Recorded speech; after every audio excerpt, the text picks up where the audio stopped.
Give government propaganda and the media spin doctors the flick.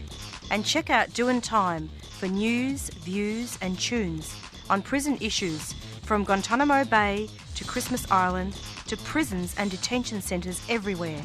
Every Monday at 4 p.m. on your community radio 3CR. We are still fired up and we're still talking about revolution. Hello and welcome to the Doing Time show. Marissa's not here tonight. This is 3CR Community Radio, 855 AM on the dial, streaming live on www.3cr.org. On the show today, we'll be speaking to Marianne McKay, First Nations woman from Western Australia, about International Women's Day, and she will also give us an update on the Native Title Court action that we've been following for a while. Then after that, we'll bring you some coverage from International Women's Day rally on Friday, the 8th of March. So we'll just go to a song. This is V. She had her launch yesterday. This is album launch yesterday, and this is one of her songs, Not Ready for This.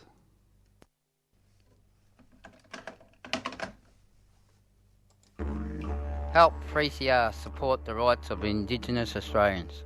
They mean to save our culture and save our dreams, our footprints, dreams, our songline, and keep our culture going strong. Of course, a lot of the Aboriginals, having been stolen, were put into state care, and also others recognition of what our people have been through in the last 200 years, the recognition of our culture in the last 40,000 years, and the recognition of where we are heading into the future. Welcome to Survival Day, Invasion Day. 223 years ago, the white man landed on our shores. Subscribe to 3CR and help keep Indigenous voices on air. Call us on 94198377 or visit 3cr.org.au. Subscribe now. Oh, good day. Whoops. All right then, thank you. They gave me an extra hash brown for making me wait so long. Oh, you're on air now, Marianne. Hello? Oh, Marianne, you're on the air now. Oh, am I? Oh, sorry. That's funny. Sorry about that. Hey, no, that's all right. I'm just going to hop out of the car here because the kids... Hang on. Yeah. Oh. So we're on the air with Marianne McKay from Western Australia. So kindly it's pulling over in a car. Hey, you mob, how's everyone going? Pretty good, hey. We just wanted to ask you about, can you tell us about International Women's Day and what it means to you, and how you spent the day? Well, International Women's Day, that's a chance for us all to come together, in whatever capacity and celebrate, the strengths adversities that our women have had to overcome, because we know all through history that women have had it harder than men. There's always been those gender biases and, women should be barefoot and pregnant in the kitchen cooking their husband's dinner for when he comes home from work, like that kind of mentality. And so I think that it's really good on an international level for our women to be recognised, not only for those roles in the home, but for the fact that they are out there in the community and, trying to make a difference, on a community level, not just be, a wife and mum that's at home constantly. And what day was International Women's Day? Was it Friday? Friday, it's been, yeah. Yeah, Friday. Yeah, so we hung out. We had a community meeting, and then I hung out with a few of the ladies down at the one of the local cafes, sat outside, and we just had a bit of a yarn and, a bit of a feed and that, and just a little social gathering, but we were all talking about, the meeting after the meeting. Oh, right. Yeah, you know how you usually have meetings and then you have your debrief after the meetings. Yeah, and you have the little group that goes and sits and has the yarn. Yeah, well, that's what us girls did Yeah, and we had a catch up after all of the school holidays and just seeing where everyone was at and things like that. So, yeah. Oh, cool. Can you give us an update on the native title court case and what's happening? Well, so basically what's happened is the 22nd, from the 22nd, they were supposed to give us a date for a hearing. Yeah. And when I rang them, because I've been on the phone, that was the 22nd of February, and I've been on the phone to the Perth Registry of the Federal Court constantly, and they keep telling me that because the Justice Barker had retired, they had to appoint someone else to our case. Yeah. We've also got a pro bono certificate for legal representation, and that was issued by Justice Barker before he retired on the 29th of January. Mm. Yet the Perth Federal Court have failed to appoint anyone, under their system. So I spoke with the lady again today, and she said she was going to get onto it. And basically, Pete, what they're doing is they're just messing us around. They can't give us an update. The Perth Federal Court Registry haven't been communicating with us properly, and we've actually made official complaints to the Chief Justice of the Federal Court. So, because they're just giving us a runaround.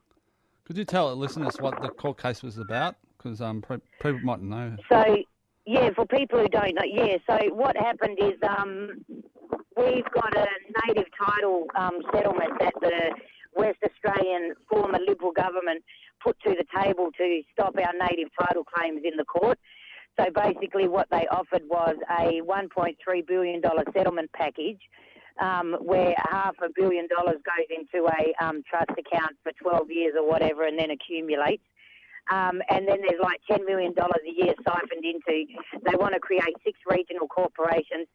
So basically, in a nutshell, what they're offering is an ATSIC-style setup for Noonga country in return to surrender of native title rights and things like that. And, yeah, so what they've done is there was originally over 70-something applications put in for native title claims. And my family weren't one of them because we didn't put in for native title. We're sovereign. So for all of the other Noongas around the southwest that haven't put in for native title, we have been forced into having to deal with this native title settlement, even though we don't want to engage in native title because they put all those 70-something applications, those claims, into a single Noonga claim. Oh, right. So if people want to learn more about that case, you can Google Bennell, which is Bennell, versus the state of Western Australia. So, and yeah, that'll come straight up, 2007. And so you can get a whole gist of what Justice Wilcox said. And so basically, the Liberal government went into overdrive and just created this crap ATSIC-style package in return for us to surrender our rights to our lands. And we said no, like we want to take it back to court. We know that we're sovereign and we want them to prove their jurisdiction. Their legal jurisdiction to force us into their system, and we don't want it. Yeah. So they're basically just sending us here, there, and everywhere, and just not even communicating properly. And so we're sort of at that. I said to the lady at the federal court that's working on our case, I said, look, every week I ring up, every few days, and all I'm getting is excuses. I said, so I don't want to hear excuses from you anymore. I want to hear action. What action are you taking? Because this might be a job to you, Natalie, but this is our life. This is our life, and you need it to be you need to be taking us seriously. And I just sort of jumped down her throat because I've had enough, but in an assertive way, Yeah, that's great. Yeah. So that's your land, isn't it? Yeah, of course. Yeah, well, the whole of Noonga country, my bloodline goes through all the 14 to 16 nations, depending on which little 2 family nations there are, Oh, yeah. And so, yeah, so my bloodline goes through all nations. So I'll speak up for every single bloodline. I don't care because I have the permission of my elders to speak. Awesome. Yeah. And so I'll have that confidence, to just not let anyone get in my way because at the end of the day, we have to stand up for what's right, Yeah, I'll take you in a minute. Hang on. Yeah, and we have to stand, and we have that obligation, under our cultural law, to honour what the ancestors have left for us and continue that foundation. And so it just saddens me that people are quick to deal with the government without knowing, you know, that they're breaching their own cultural and legal rights to the lands that we call ours, you know? Yeah, true, yeah. Yeah, Really yep. fun. So, and it just saddens me that we've got to fight for our own justice. You know, it doesn't matter what issue, whether it's native title, deaths in custody, police brutality, our kids getting removed, you know. It's, yeah, racism. Like, it's just sad that we have to fight, yeah. Yeah, yeah. It's your own country and you have to fight for it, sort of thing. Yep, yep. Dodgy. So, and it's just, I don't understand that, you know. I know the awareness is rising, and that's what I'm loving seeing, you know, but I just don't want my kids to have to do what we do today. Yep. And another one. You know, I want them to just be able to live, yeah. Another one coming along too. Yeah, I know, number 7. I'm a sucker for punishment. I'll get that law degree done one day. All right. Yeah, so I'm still at uni, but yeah. Hang on, honey, I'm just on the phone. Yeah. All right. Have you got anything you wanted to, like, really talk about? Because I've just got a 7-year-old that's... No, it's all good. We just wanted to talk to you about that. Yeah, The court case and International Women's Day, that's it. Yeah. Yep. Mum's on the phone. Oh, these girls are so gorgeous. Yeah, and so basically, yeah, that's all I can say is that we've got all this evidence and all this paperwork, and they're basically just trying to dismiss our case on a technicality. You know, just throw it off as vexatious and frivolous and wasting time and just not communicating with us and letting us know, like, a hearing date or anything. Yeah. Yeah. So the usual runaround that you'd expect from a federal court, you know, dealing with native title. Bloody hell.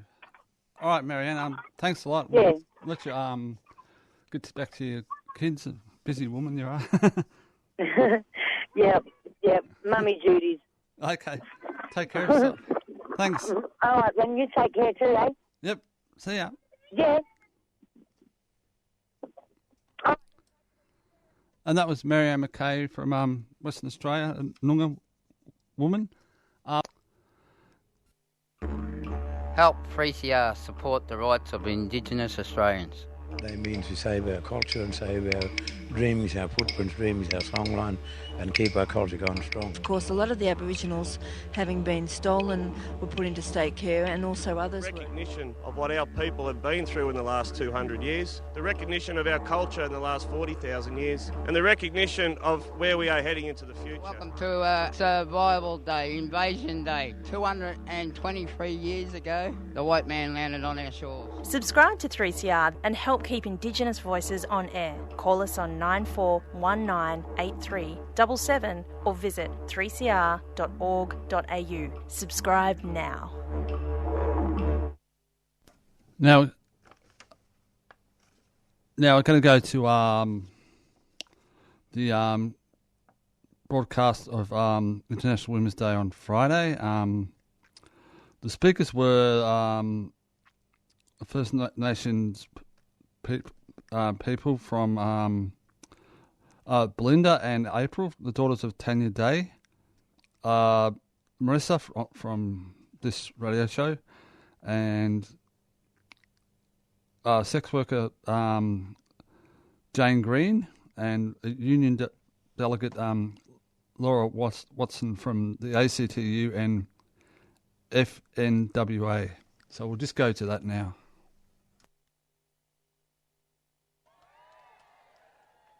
My name is Jody and I'm part of the International Women's Day Collective, and what you just heard was the trade union choir singing, so can we give them a round of applause?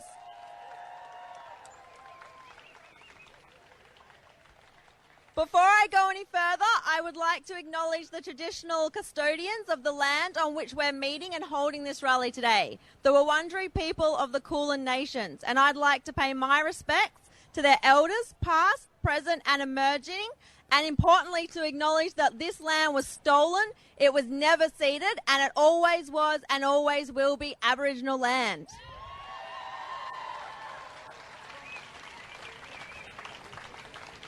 Now I'm going to pass over to Pia, who's another member of the International Women's Day Collective who've organised this rally, and she's going to introduce our first speaker. Thank you, Jodie. Before I do that, I do want us to acknowledge Belinda Talkovich. Belinda was a fierce advocate for women. She was a passionate unionist, an incredible comrade, and sadly she passed away last week at a very young age. It's a terrible loss to our movement, and we won't forget her legacy. I would now like to invite Belinda Watson and April Stevens to the platform. Belinda and April are the daughters of Tanya Day. She was a proud Aboriginal woman who died in Victorian police custody in 2017, and they're currently campaigning in the fight for justice for their mother and to end Aboriginal deaths in custody. Thank you. Firstly, we too would like to acknowledge that we are standing on Aboriginal land, pay our respects to our elders past, present and future. We'd also like to acknowledge our mother, Tanya Day, and also our grandmother, Leonie Day, and great-grandmothers, Louisa Atkinson and Gladys Day. We stand here today because of them, the strong Aboriginal women who've stood before us and have carried the struggles of their families and communities. Is that better? Sorry. These women have carried the struggles of their families and communities on their backs for many years, and their strength and resilience in the fight for justice, we are now able to continue their journey. Every day we draw from their strength of our ancestors and culture and support for our community. On December the 5th, 2017, our mother came into contact with the justice system, and many failures from that contact led to her losing her life. The system continues to fail Aboriginal people, and in particular, racial profiling is the only reason our mum came into contact with the police that day. We're calling on the Victorian Government to implement the recommendations of the Royal Commission to decriminalise public intoxication as an offence. Their failure to do so has directly resulted in us not having our mum with us today. She was travelling from Echuca to Melbourne, going down to see her youngest daughter, who was pregnant at the time, and unfortunately mum didn't get to meet her grandson. She was travelling, she was fallen asleep on the train, and the V-line instructor considered her to be unruly and called the police. I don't know how you can be unruly when you're sleeping and you're not bothering anyone. But again, that goes to the racial profiling and the systematic failures. Her only crime was that she was an Aboriginal woman. She was placed into custody, and while she was in custody, she suffered traumatic head injuries. The police failed to conduct their adequate checks. They were supposed to check on her regularly. They didn't do that. They didn't enter the cell. And within 4 hours, she was unconscious and on the way to the hospital and never regained consciousness.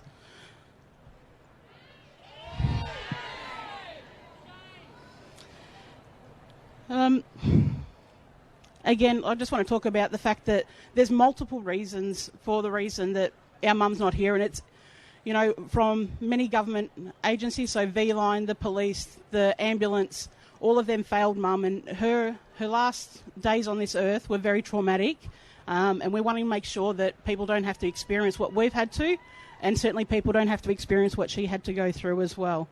So I'll hand over to April now.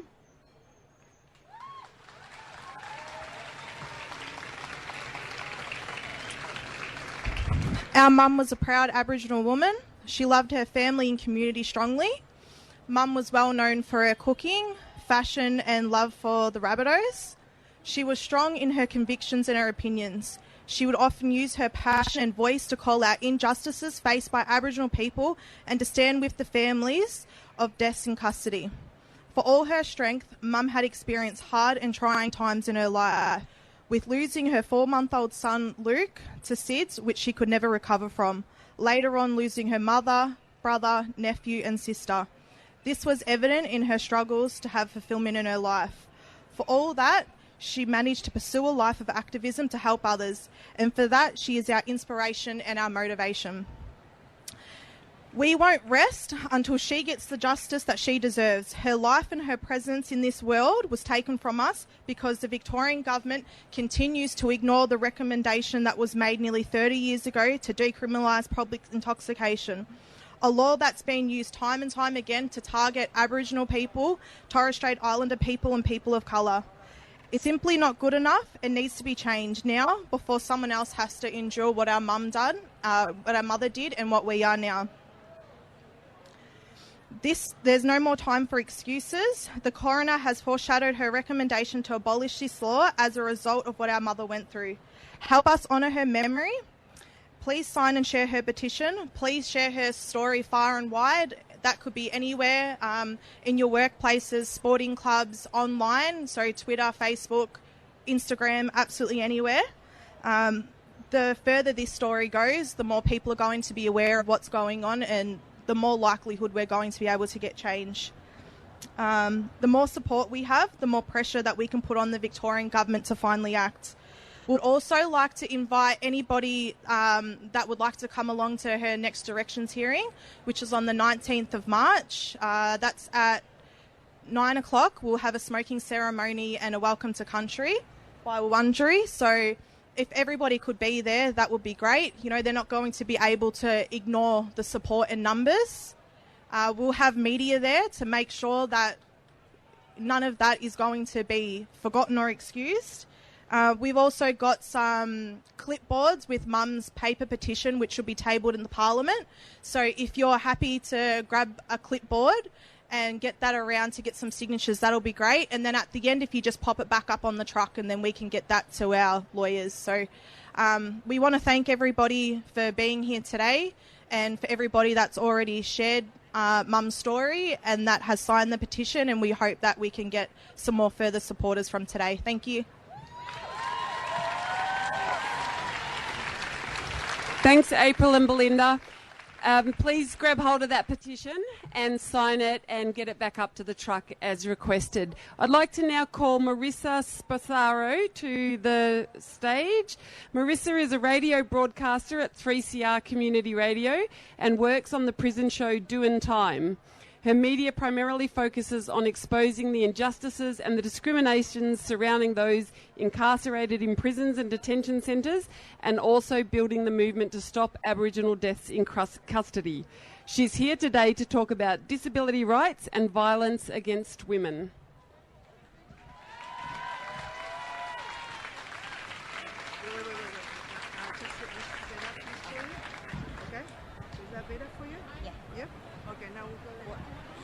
You're listening to 3CR Community Radio, 855 AM. Yeah, thank you. Hi, everybody.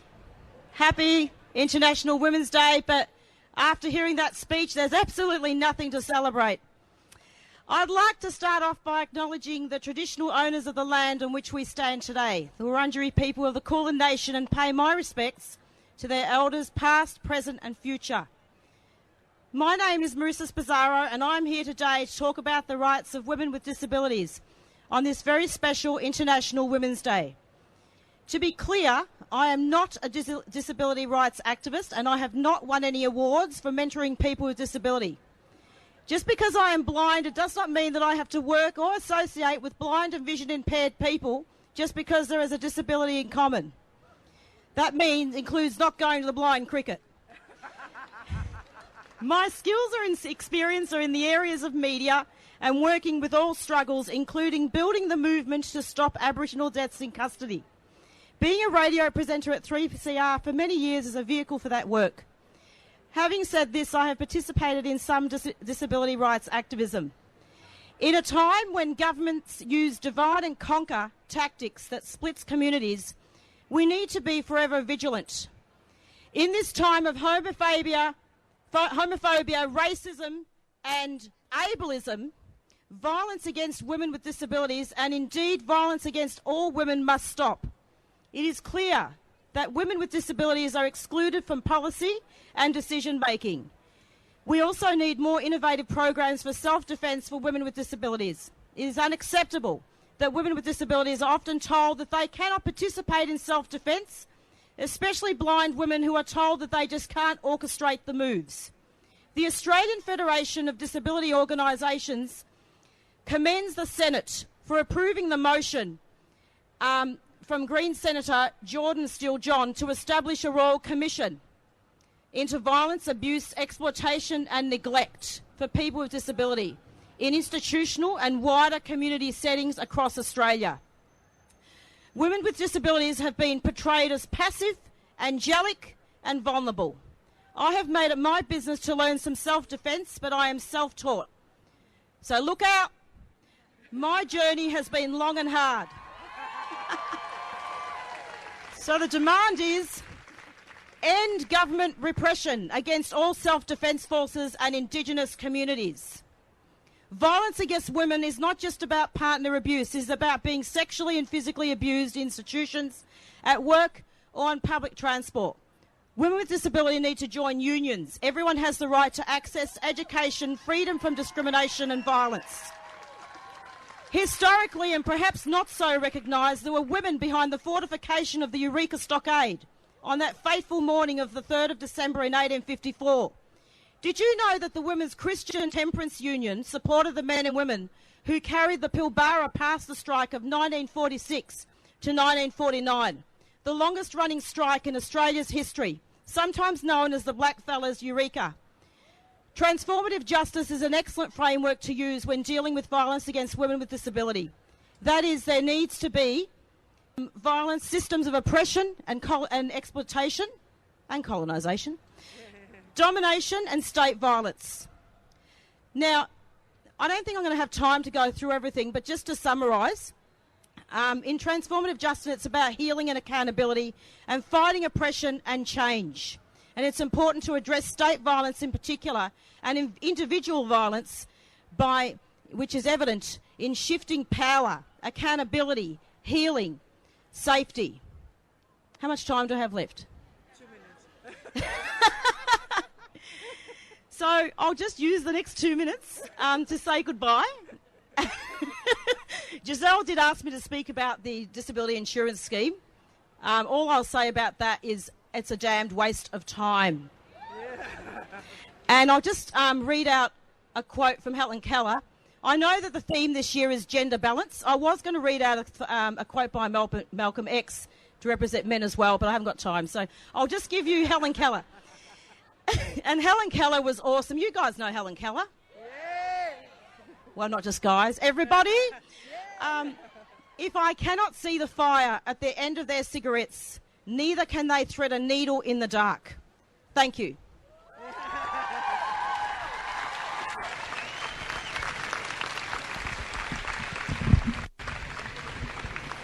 Thank you, Marisa. I'd now like to call Jane Green up to the platform. Jane Green is a current Victorian sex worker, activist and spokesperson for Vixen Collective, Victoria's peer-only sex worker organisation. Jane is a survivor of sexual assault and has worked on the reform of rape sentencing laws in Victoria, as well as other law reform initiatives. So welcome, Jane.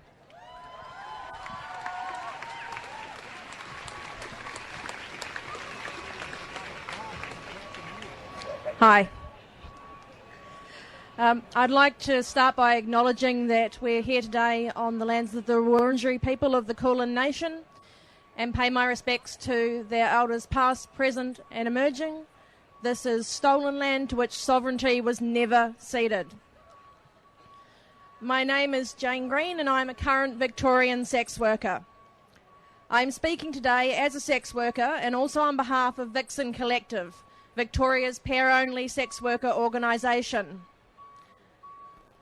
And I'm being serenaded in the background by loud beeping, which is wonderful for all of us. That's better. I do not speak for all sex workers because no one can. I speak from my own personal experience of sex work and also in consultation with other Victorian sex workers.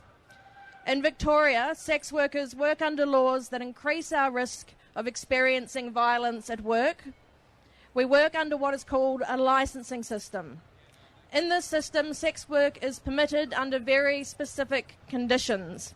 If we are not complying with these conditions at all times, then we are criminalised. And I will speak louder. When our work or any part of our work is criminalised, our safety at work is reduced, and it becomes difficult to go to the police if we are harmed at work. Under these conditions, we fear that we will be treated badly, told that crimes committed against us are in fact not crimes. Sex workers facing intersecting marginalisation face greater difficulty in accessing assistance, and research in Australia shows that migrant sex workers are less likely than non-migrants to go to police for assistance if they are sexually assaulted. Even if we are treated fairly by one part of the system, we may be failed by another. It was only in October 2016 that rape sentencing guidelines in Victoria were changed to remove a direction to judges that offenders that sexually assaulted sex workers could be given reduced sentences, as sex workers were not chaste women and therefore weren't considered to be affected by rape like other victims. Let me emphasise that was 2 years ago. Sex workers are often vilified and stigmatised in media. This is particularly intense for migrant sex workers, who are often portrayed as victims and in need of rescue. This is in contrast to the results of the largest study of migrant sex workers in Australia, which showed that the vast majority of workers are content with their work and find their income satisfactory, not something that all workers enjoy. Sex workers experience discrimination on the basis of our work in a range of settings. For example, in education, child custody, accommodation, in medical and counselling settings, and so on. Victoria is the only state or territory in Australia that does not have a funded pair sex worker service. This failure by the Victorian government puts Victorian sex workers at risk. It has meant that for the last 14 years, Victorian sex workers ourselves have run an unfunded voluntary service for our own community.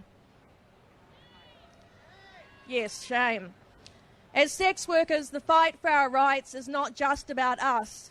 It is also about who stands with us in that fight. There has been a history within Victorian feminism of failing to stand in solidarity with sex workers.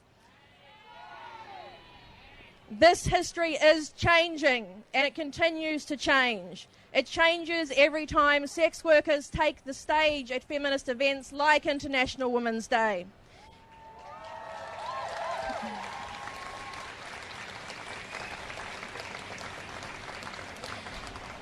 It changes every time feminist allies and supporters join our call for the full decriminalisation of sex work.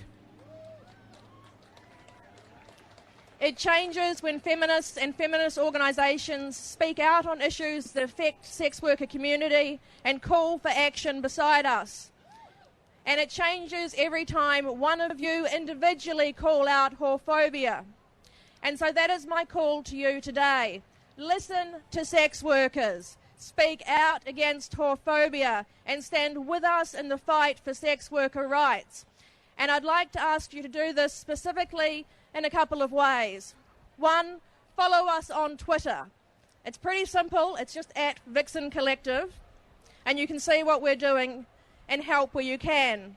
And two, if you work for an organisation, particularly a feminist organisation, visit the Decrim Now page on our website, and we'll tweet the link, so if you can't find it, there's no excuse. And if you're not listed as supporting the full decriminalisation of sex work on that page on our website, ask yourself why and contact us, and we'll tell you if you can't work it out. Thank you. Thanks, Jane. I'd like to ask Lara Watson to come up now. Lara Watson is a Birrigubba woman from Central West Queensland. Come on up. And the Indigenous officer with the ACTU. She has been involved with the trade union movement for 15 years and is currently running the wage justice campaign for community development workers in remote communities through the First Nations Workers Alliance. Thank you. Yeah.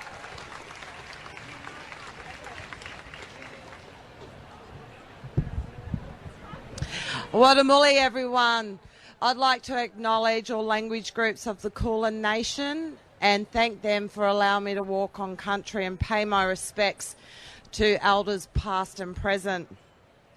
I'd also like to take the opportunity to acknowledge Belinda Talkovich. You know, Belinda was a passionate advocate for working women's rights, and she was involved in many of our most important campaigns. Campaigns like pay parental leave, employment and pay equity, work, family and caring responsibilities, equal opportunity and discrimination, and so much more.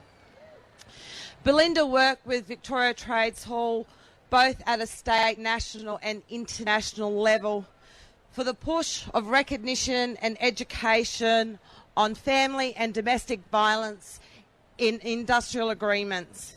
And her legacy will live on every time a woman in crisis is able to access this leave. Vale, sister.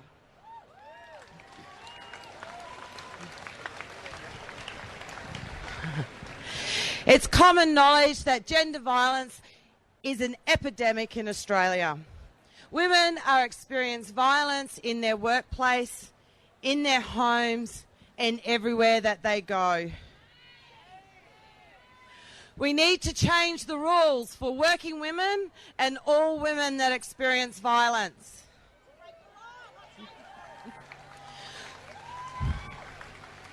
We need 10 days paid family and domestic violence leave. No worker should have to choose between their job and the ability for them and their children to be safe. Leaving a violent relationship is hard, and most of the support services you need to access, you can only access through business hours. Things like accessing police, attending court hearings, changing your children's school, finding a new home. The list goes on. And this is why paid family and domestic violence leave is critical. As mentioned before, I do work in remote communities, taking on the federal government around their racist and punitive community development program. And what we've seen in these communities are workers are being breached for up to 8 weeks. That's no income whatsoever. People are getting breached because they are attending cultural business such as sorry business and sorry camps. And heavens forbid, if you're a woman that has experienced violence, you run the risk of being breached for 8 weeks if you don't turn up. Too many women are experiencing violence and are either losing their jobs or falling out of the workplace. This is not good enough. It is time to change the rules or to break the rules.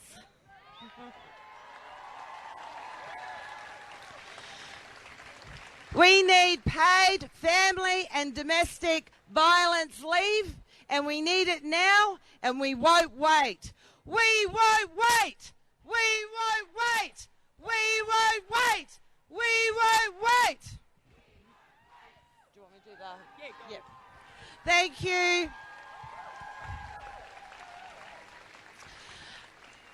Before you leave, I'll just let you know that the National Union of Workers has got a campaign going on against Chemist Warehouse. Women who are working in their distribution centre are facing ongoing sexual harassment. Now, on our march to Parliament House, we're going to stop by Chemist Warehouse, and we need you to be loud and we need you to be proud. Thank you. Thanks, sister. All right, now we've also got the Big Steps crowd here who are going to lead us off in chants, and off we go.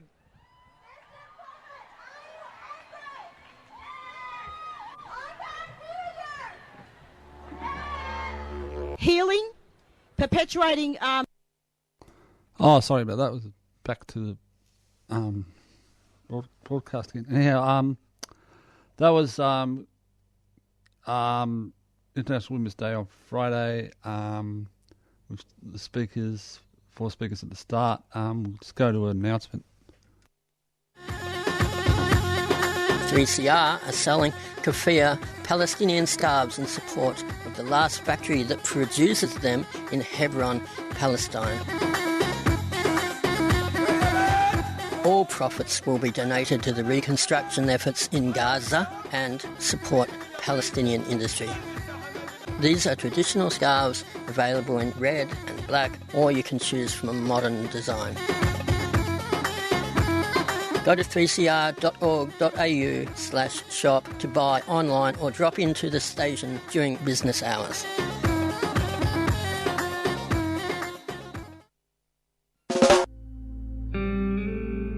Are you 18 years and over? Have you been stopped by a Victorian police officer or protective service officer in the last 10 years? Would you like to contribute to research that aims to inform law reform and litigation strategies to prevent over-policing?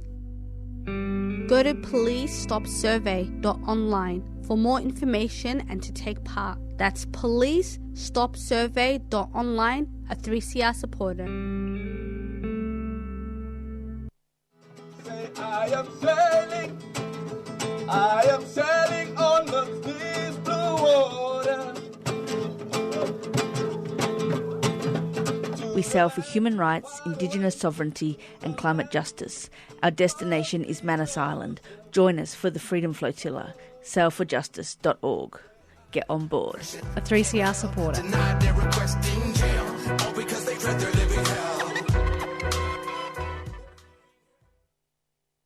And you're with 3CR 855 AM or www.3cr.com. Yep. .au or something. Sorry. Now we'll just go to .org.au. Sorry. Yep. We'll just go to black fellow, white fellows, and we'll see you all next week.